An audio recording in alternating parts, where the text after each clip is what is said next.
What up mga solid subscribers? Okay guys, no? Papanoorin po natin po ay ito po yung update guys regarding po sa ating Mahalima. Ito po yung ito po, saan yan? Ito, SB19 earnings, no? Kung magkano bang kinikita nila sa DocuFilm and then sa Sokmed brand posting. Hindi ko alam. Actually, hindi ko pa alam.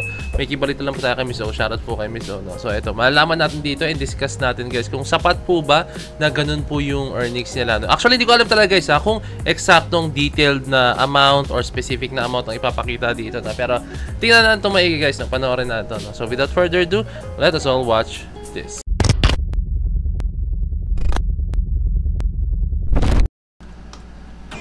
SB19 earnings and pagtatag DocuFilm and Sokmed brand postings.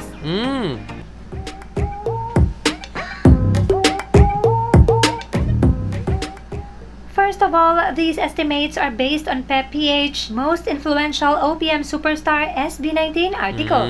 It has mentioned that the SB19 pagtatag the DocuFilm, which made history as the highest grossing Filipino DocuFilm to date, has earned $365,214 or equivalent to 21 million pesos. Oh. Mind you, this is not yet the total as the or equivalent $214 or equivalent to 21 million pesos. Okay, no. So guys, so far guys, napakagandang achievement na po niyan, no. So napakaganda kasi documentary film po ito, no. Talagang literal na tunay na buhay, kung ano po yung pinagdadaanan nila, yun po yung pinapakita nila sa screen, no. Hindi kasi siya yung like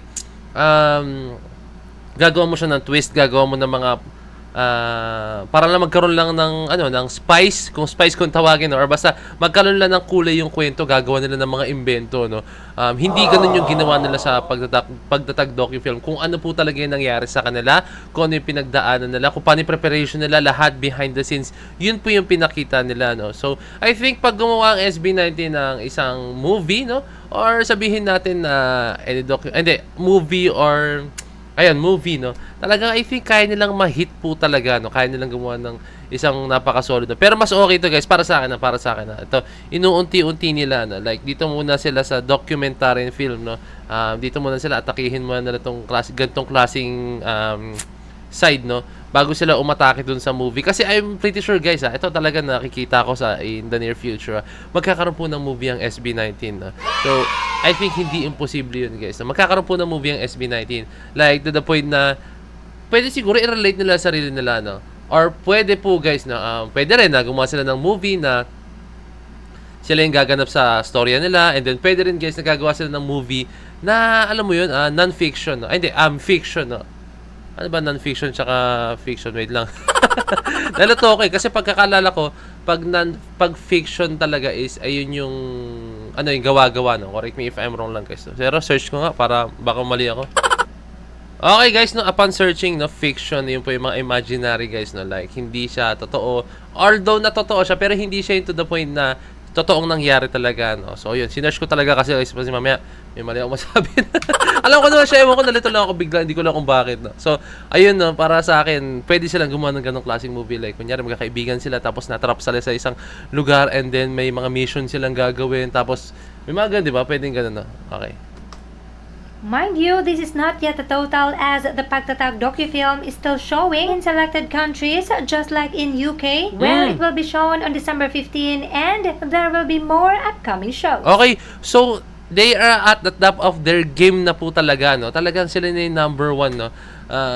Sila na po talaga yung number one pagdating sa ganyan. Pero hindi pa pala lahat. So meron pa po pala talaga silang ibibigay, meron pa po silang ihahandog sa mga international fans, no, as in. So ayun, hindi pa pala lahat, no. So meron pa pala tayong mga abangan sa ating Mahalima, no. So tataas pa po yan, hindi lang po dyan pala mag-i-stay yan, no. Napakarami pa po talaga, no. Okay, abangan natin yan, ha. Not only that, PEP-PH has also revealed the estimates on the group's charges on brand postings and mentions. On TikTok, the group is charging an estimate of 3 million, Facebook 2 million, and Instagram 1 million pesos. These figures are for social media alone, as the group's talent fees for guest appearances and performances come with separate charging and just on brand posting. But PEP-PH has also revealed the estimates on the group's charges on brand postings and mentions. On TikTok, the group is charging an estimate of 3 million, Facebook 2 million, and Instagram 1 million pesos. For me, that's a very fair price na. Para sa akin na, napaka-fair na po na price na yan, guys. No? Hindi naman siya ganun ka, kasi syempre, kahit sabihin nyo naman, ay, saglit lang naman yun, hindi naman yun yung sobrang haba, yung mga ganun. No? Pero for me, just by looking at those figures, no, okay na siya para sa akin.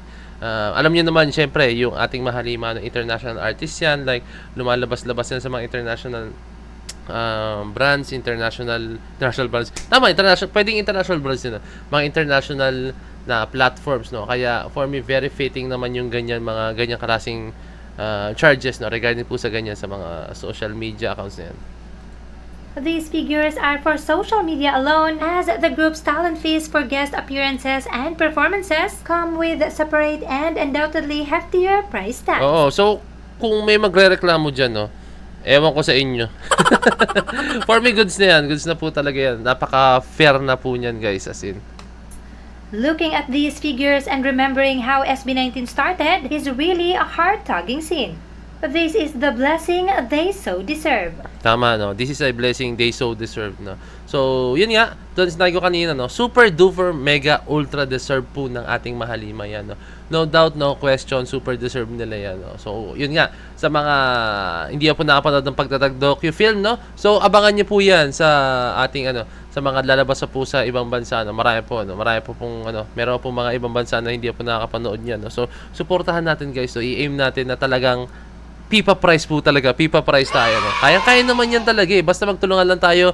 And as I always said, sana itigil na po natin yung pangbabash, itigil na po natin yung pang-hate, itigil na po natin yan kasi wala po siyang madudulot, no? Oo, sige, madedepensahan mo yung idol mo, madedepensahan mo yung mga sinusuportahan mo. Pero at the same time, guys, nasisira po yung image ng sinusuportahan mo po, no? So, yun.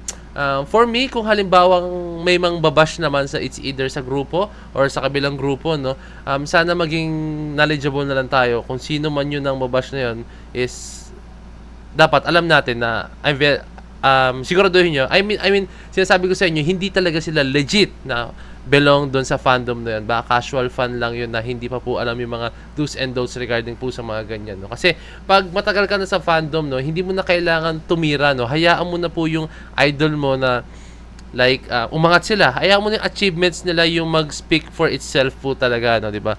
Yun na po talaga yung pinaka the best, no. Hayaan mo yung achievement na ito, kunyari achievement ng ating mahalima.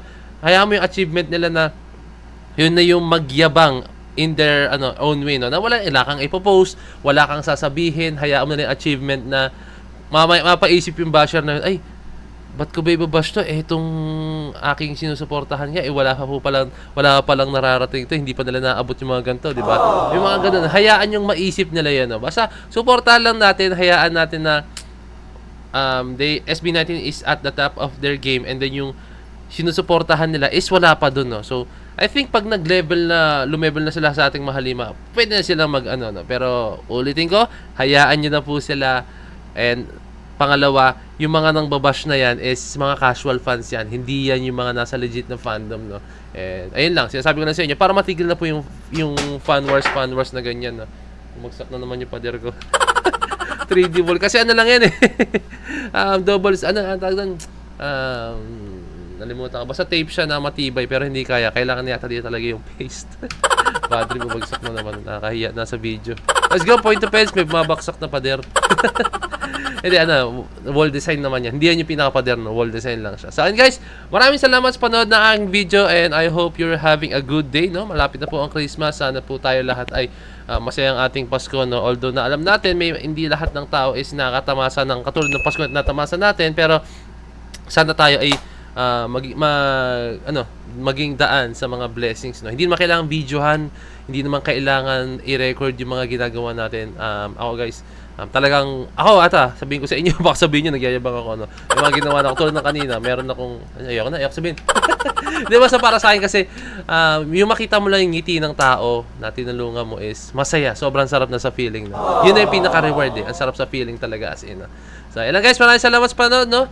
So, ayun lang, ingat-ingat palagi and stay safe. So, this is po ito. Peace! Let's G!